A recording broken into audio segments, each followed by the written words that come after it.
Hello, in this video I'm gonna show you how to connect to a Wi-Fi network on Huawei MateBook D16.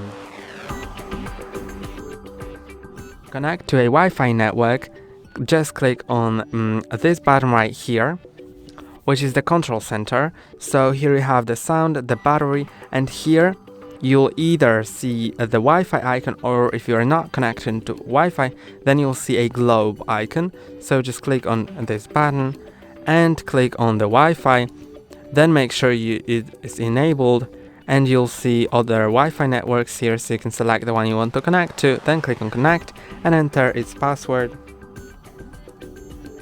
Okay, so I need to turn on the numlock.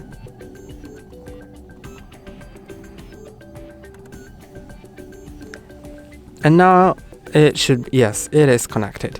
That's all for today. Don't forget to like and subscribe. See you next time.